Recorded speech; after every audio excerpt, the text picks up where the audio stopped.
Homebirth Association and indiebirth.com. No material on this podcast should be considered medical advice. Birth is not a medical event. Welcome to IndieBirth's series of podcasts here on iTunes, Taking Back Birth. Hi, Marin here today, wanting to talk about some home birth rituals and ritual and rite of passage in general today. So usually these podcasts come about as an intersection of life and learning, and this is no exception. So for those of you that don't know, our IndieBirth Midwifery School has begun, and I am teaching a first quarter class called Birth Models. So a lot of what I'll cover today is relevant for the students in that class, as well as keeping it kind of basic so that more people can access this information. But my class right now is based on Robbie Davis Floyd's book, Birth as an American Rite of Passage. That's not the only book we'll be using in the class, but that's where we are right now. And for those of you that don't know this book, just putting it out there as a resource, Robbie Davis Floyd is a brilliant birth anthropologist. It's a pretty dense read, but much of what I'm going to be talking about today is based on her work, and I'm actually going to take some concrete examples from this book to talk about. So just being transparent about that. Along with that, real life intersects, and yesterday I had a free IndieBirth class here in Sedona, and I find these same issues coming up again and again. Last but not least, I got a new book in the mail, and I'll probably talk more about that on another podcast, but the book is Michelle O'Donnell's Do We Need Midwives? And I'm really enjoying it so far. I would definitely recommend this as well as a resource. And although he doesn't talk about ritual per se, it comes back to the same thing when we're talking about these subjects. Essentially, how do we find new ways or even old ways to explain options to people? You know, what's going on in the birth world that we can make so easy for people to understand so that they can choose wisely for themselves, and that we as birth workers can go on to create the new paradigm of birth. So first, a little bit about ritual as it applies to birth, or really any ritual. Rituals make up rites of passages. So I'm kind of going to be flip-flopping back and forth between what is ritual and what that means, some beliefs about birth, and then also more about rite of passage. And then I'm going to get into some common things that might occur at a home birth that I think qualify as ritual in a very medical model. So ritual is, it's hard to explain these things sometimes. You can certainly Google the dictionary meaning of ritual, but ritual is based on a belief system that a larger group holds. So something is created, some kind of event, and it is patterned and repetitive. There is an ordered structure, and it is symbolic. So those are just a few of the must-have characteristics that make something a ritual. The messages of a ritual are communicated through the body, not the mind. So in other words, this isn't just information people read and take on as their belief system. They are physically and emotionally, and some would say spiritually, put through this ritual process. And when they come out the other side, they are indoctrinated, if they weren't already, with the belief system of whatever the larger group holds. So there are rituals happening from start to finish in birth. And Robbie Davis Floyd's book makes that clear. She does focus specifically on her book with hospital birth and the ritual of hospital birth. But again, today I want to explore how there is ritual happening in home births as well. However, birth does not depend on ritual. Birth has become a rite of passage, largely because of cultural beliefs and expectations. But birth as a physical event doesn't really have to have any of those things.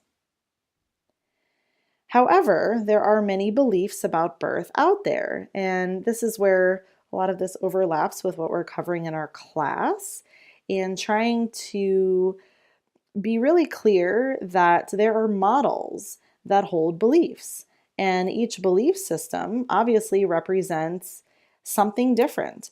And the way that looks in birth usually winds up meaning location. So what does this belief system mean as far as where a person would birth a baby? What does it mean as far as who would be with her, or who would be in charge? There's obviously lots of belief systems. This podcast, of course, in the 100 plus episodes, as most of you know, based on belief about birth that we are made to do this, right? That our bodies work, that this is a natural process, that mother and baby are connected. I could go on and on.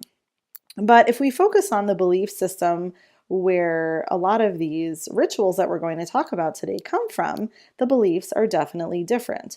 Now, we would probably just call them mainstream beliefs, medicalized birth beliefs. If we're talking about birth models like we are in the class, then we call this the technocratic model. But again, we could also just refer to them as mainstream beliefs, really, because that's what they are right now. So these beliefs are not going to surprise anybody, but I'm just going to go through them so that we're all clear.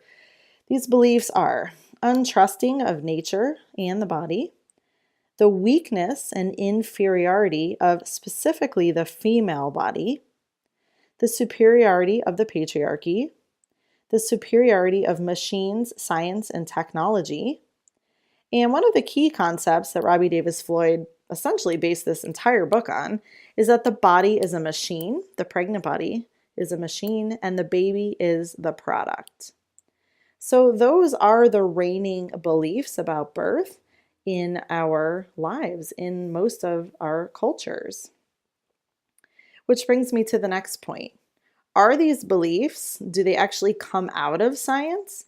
Just because science is part of the superiority structure, does it really come out of scientific knowledge?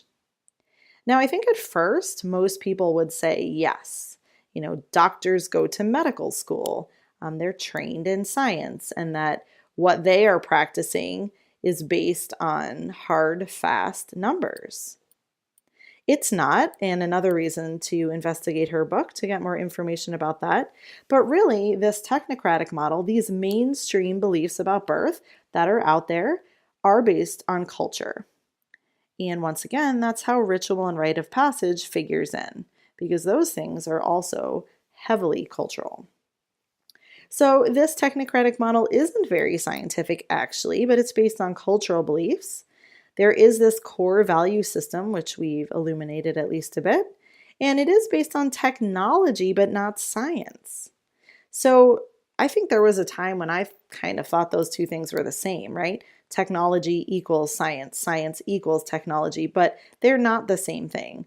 This belief system is based on the superiority of machines and, the things that go ding, as the quote goes, but not science. Science actually does not justify the beliefs that this model holds. Doctors, obstetricians in particular, have little to no training in research, and their system is based on our cultural fear and mistrust of nature. So this came up this week with some of the students, so I'm just talking about it more than I might ordinarily. But another way of thinking about this or using real life examples is that, science may prove one thing, right? How many articles do you see on Facebook about things that midwives already know, right? And all of a sudden it's science. So what do we know recently, right? That, skin to skin increases bonding, for example, something silly like that, which we know deeply just as women, as humans, and we certainly know as midwives. But the medical community, this technocratic model, doesn't acknowledge this science, and they don't change their routine. And of course, their system is very heavily based on routine. So that's just one example of how this model actually isn't based on science, and it's really I think, a light bulb moment to have that clear, both for yourself and for others as you're describing the belief systems that really, are birth in this country at least, and many others. So back to ritual a little bit and rite of passage. Rituals are a rite of passage. And of course, a rite of passage is a life event that is a big deal, right? So our births, our first moon cycles, puberty, menopause, all of these things that mark change or transition. Now, probably in past podcasts, I've said rite of passage many, many times. I do believe birth is a rite of passage on a very deep and even spiritual level. But in Robbie Davis Floyd's book, and in this more general sense that we're talking about today, rite of passage is not necessarily spiritual. It's not necessarily either positive or negative. It just is part of whatever culture, whatever belief systems. It's simply a life event that relies on transformation, and the purpose is actually for the greater good of whatever belief system it serves. So, rite of passage is a way to make people conform to what are the norms of society. So we have these rituals, we have a rite of passage in birth, but we have actual rituals that make up the rite of passage in birth. So once again, her book focuses on hospital birth, and today we're going to talk about some home birth examples. Now, why would we have a ritual in birth? What kind of things am I even talking about? Well, you'll see by reading her book when she's talking about the technocratic model that ritual is made up of all the things that you would expect from a hospital birth that make it a hospital birth. And they're largely based on routine. It's not that these are unique needs for unique women. So things like IVs, enemas, fasting, episiotomies, all of these things are rituals. They actually do meet the criteria for ritual, which I went over earlier. So again, being repetitive, being symbolic, those kind of things. But in general, these things are in place in birth because it makes us feel safer. A ritual gives us that feeling that everything's okay. If we can hold on to the sense of order, then we are protected and life is predictable. And something like birth, which really is out of our control, we can feign control over. It also supports the belief system. So ritual, again, in hospital birth is an entire book. You should check that out if you're interested. And now we're going to move on to talk about how these beliefs may not be contained to the hospital and are not contained. And this is another way, I think, of looking at where we are as humans, as mothers, as women, and as midwives even, and where we want to go. So it's not a new idea, at least in our indie birth world, to talk about home birth and home birth midwives and licensing and regulation and all of that as participation in the mainstream model.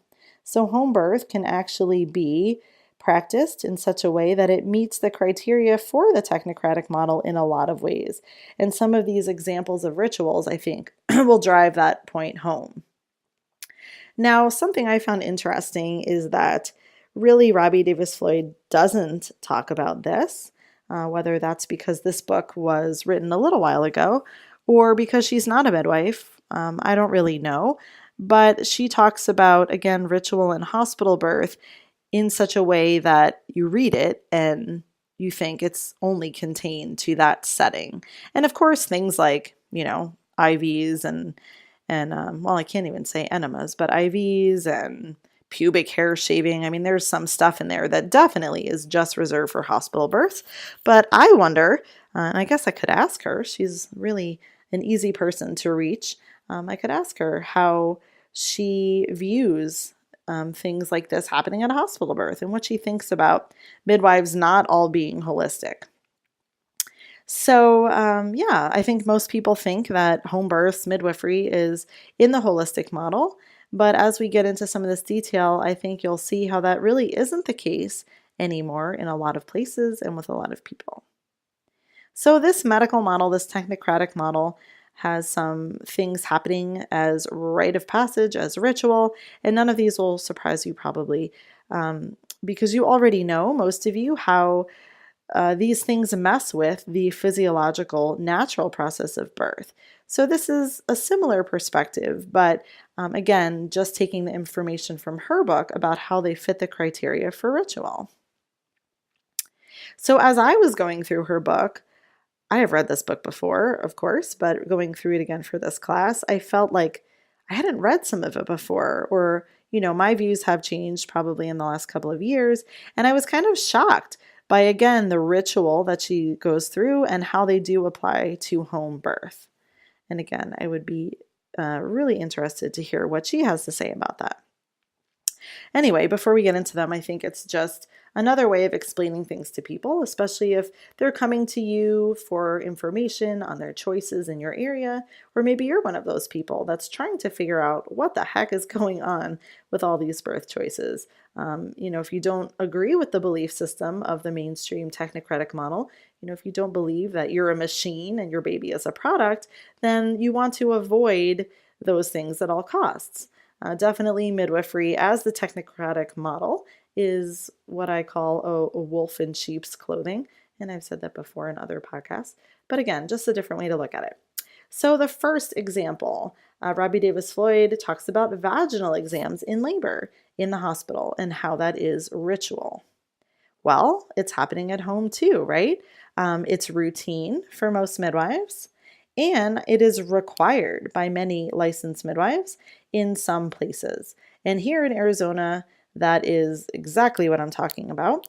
Vaginal exams in labor are required. By the letter of the law, a woman cannot refuse them. So, of course, why do we do this, right? Well, we think that we need to confirm someone is in labor. We think we need to put it on the chart as progress. We need to be able to write something down. And of course, we need to know that her labor is happening on a production time. So as Robbie Davis Floyd puts it, we want to minimize production time. Remember, the body is a machine and the baby is a product, even at home in a lot of cases. So the body is defective. The authority knows more and really knows all. And an interesting point she brought up that I hadn't really thought of this way is that when you're somebody that's under this belief system and you're the one getting the vaginal exams, your body is public property. So in this model, even if it's a home birth, the beliefs are that birth belongs to society. Another criteria for ritual is that there's hazing. So there's pain and sacrifice involved on the part of the person being initiated. And in the case of vaginal exams, they're painful. They can be very painful. And so I think that's a really interesting way of looking at that. So next example as birth as ritual, even at home, is breaking the water. Now, that may or may not happen with midwives that you know, but I certainly know that it happens, especially because it goes along with even vaginal exams in labor. If we're minimizing production time, we don't always have the patience to wait for the body to do the next step, whether it's to birth the baby or to have the waters open. We assume that we are in charge as practitioner, and someone cannot have a baby without us. Again, I've seen this so many times at home births. As far as Robbie Davis Floyd's example goes, she says we need to condense the experience time-wise. Again, it's all about time and machines.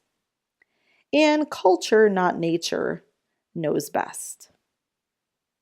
So again, that kind of reinforces that earlier point about science not even being a real defining factor in this model.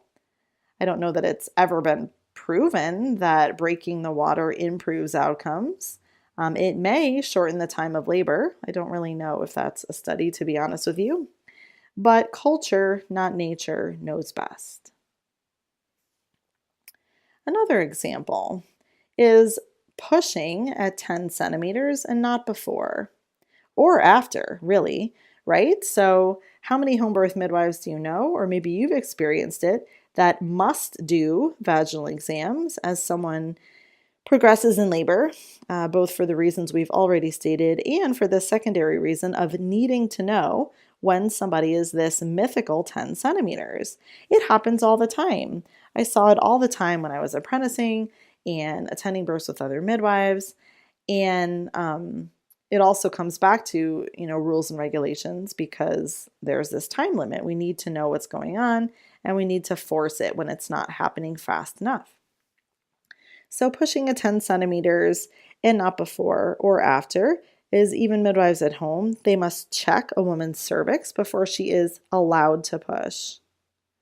So obviously, and a lot of this is really obvious, the assessment of her by another person who knows more is more important than following her own body. There is no respect for the natural rhythm. Another good book quote: it is the standardization of production.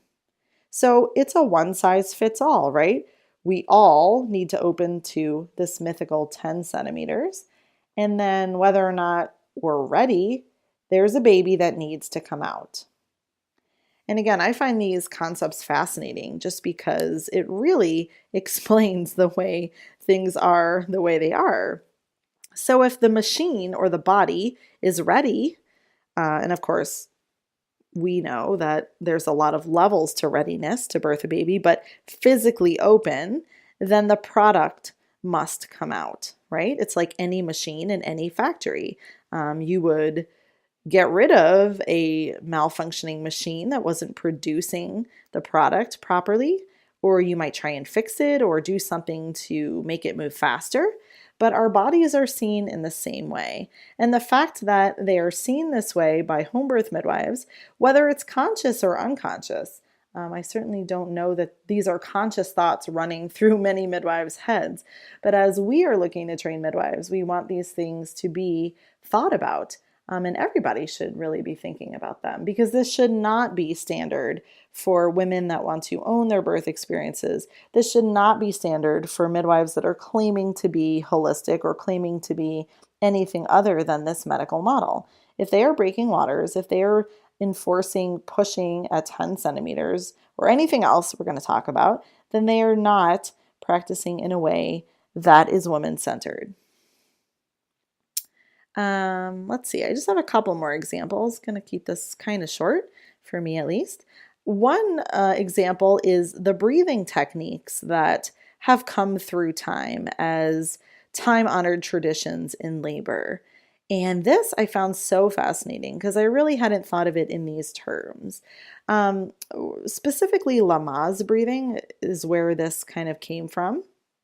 And it came from a society called the American Society for Psychoprophylaxis in Obstetrics. Wow, that's a mouthful. I can barely say it. American Society for Psychoprophylaxis in Obstetrics, abbreviated as the ASPO. So this organization in 1965 was a childbirth ed organization that encouraged the use of the Lamaze method. If you don't know what the Lamaze method is, you can look that up. I certainly don't know firsthand. I never learned that or did that. But my mom did when she was pregnant with me and when she birthed me. So maybe there's a part of me that actually does remember. But it is a method of breathing during labor. Now, women during that generation, I really don't know what they were told. I guess I could ask my mom. She certainly wasn't under any impression that it would be anything but helpful. Right? So that's how a lot of these things go. Stick with this technique during labor and it will help you through. That's another example of ritual. We hang on to something to make it controllable, to make it understandable. So women were specifically told by this organization, and I don't know how transparently they were told. This is in her book, so you'll have to read it as well. But essentially, the belief system was that the doctor is in charge of your physical well-being and your baby, and your job is to control yourself and your behavior. So if you lost me there, the Lamaze method and breathing methods came out of that belief system that the woman doesn't really have the responsibility of taking care of herself and her baby. Her only job is to shut up, be quiet, and allow the doctor to do his job, which is to take care of her and her baby. So I found that very interesting, and I've had suspicions of that, of course. I think I've said that probably even publicly, as far as like hypnobabies or hypnobirthing goes, and maybe that's just my own conspiracy theory, but to me that feels very much the same. It's a ritualized process so that a woman can have a formula to get through this mechanical process, and essentially it's to make it easier on everyone else. And I know, having said that publicly, there are people that disagree, and that's fine, that those techniques have really helped them. And I think it's all in the intention. So, if you've used those techniques in your labor and they've worked for you, that's awesome. I'm sure many women that do nowadays aren't doing it for anyone else. And that's really what it comes back to. What is the belief system? Why would a woman choose such a thing? Well, if she's choosing it because she is in a situation where this doctor is in charge and really it is to make her quiet, that's quite different than someone who, gets the book, wants to learn this stuff, and really deeply feels that this works for them in their birth. Those are two completely different things, again, based on belief systems and based on intention. But back to the 1960s for a minute, that really is where it came from. And again, we're focusing today more on how that's a use of ritual. Repetition is safety, and that, again, birth is fully understandable if we apply these breathing techniques. We can predict and control birth if the woman is under control and if she is following a formula. So quite interesting. And again, we're just retracing, I think, our history really, as far as why we are where we are with mainstream medical model birth pretty much everywhere. I think this is my last example, the APGAR score. And once again, this is from Robbie Davis Floyd's book. This isn't me just coming up with these things necessarily, although I am adding to them. So the APGAR score, if you don't know, is a way of assessing babies after birth for respiratory effort, essentially, and overall health. But what we have to remember is when Virginia APGAR applied this score to newborns, it was during a time when moms were being drugged during birth. So she legitimately was trying to figure out what babies were okay and what babies were having, a slow reaction or an adverse reaction to the drugs they were under. So we could argue in a lot of ways that this isn't even something that applies to home births anymore. And I know that we are still doing it, as a whole, maybe not individually, but it's everywhere. So pick up a midwifery textbook. It's in there. How do you assess or how do you give an APGAR score? It's in our culture. I have parents at these free classes that know what an APGAR score is. And I think that's really interesting. As they're watching these birth videos, there are people in the room that have that concept in their brain. And last but not least, it's even in paperwork. I know that I have a chart, just a standard chart that we can use for prenatal birth and postpartum, and the APGAR score is very prominently featured on the newborn exam form. So it is very much a part of midwives' training, and I'm not saying we shouldn't assess babies after birth. Of course, that's not what I mean. Of course, as a midwife, you are there to hold the space and you are looking at each and every baby that comes out in a way that you are getting the answers to those questions yourself, right? So, is the baby transitioning well? How's the color? Is the baby making an effort to breathe? Is the baby responding? So we're doing those things, but we're just not framing it in a way that we're scoring the baby. And that's what she talks about in the book.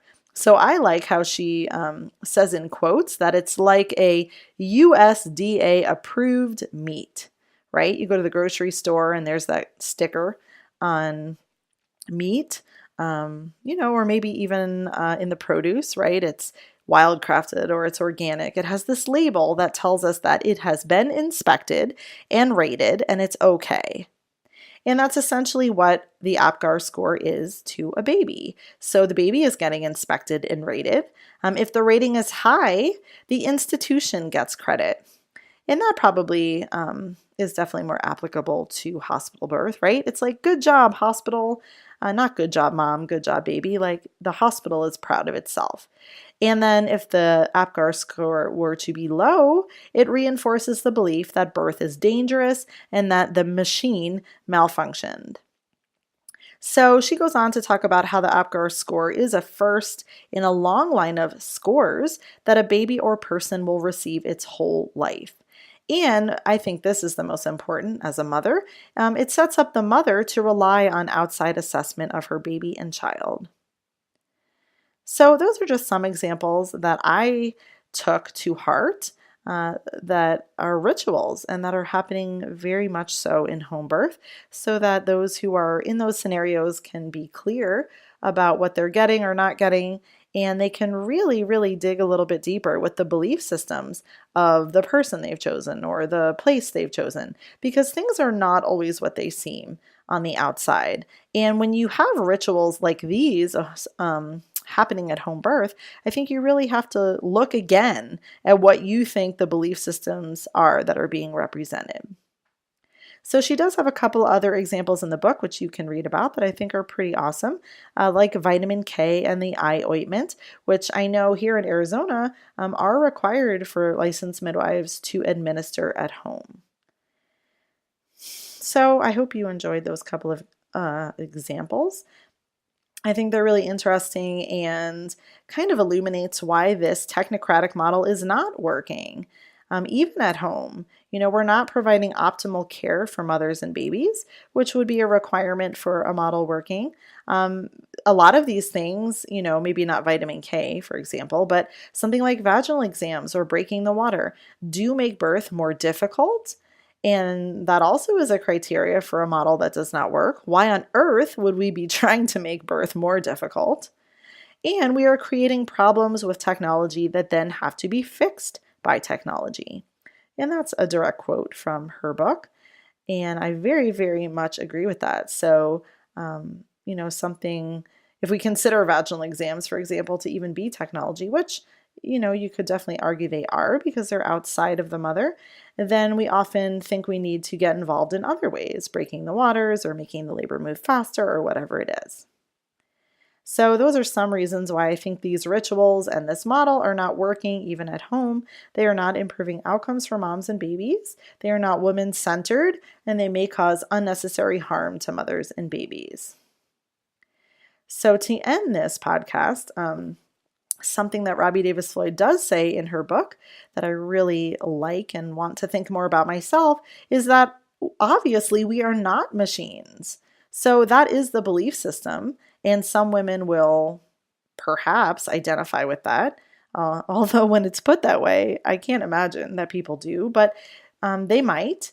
But we are not. The truth is we are not machines. Of course, the female body is not defective, and so the extent to which this ritual can continue is up to us. So whether or not these rituals can continue to succeed or whether or not this model can continue to exist is really up to the individual, and then it's up to the culture. So I thought that was a positive way of kind of wrapping this up, that these things don't have to stick around, that the more we shed light on what they are and why they are, the more people will choose perhaps other things based on their own deep beliefs. So thanks for listening today. Be sure to check out that book, Birth as an American Rite of Passage, if you want more information, and check out the indiebirth.com website for all kinds of new information and updates. Thanks. Have a great day.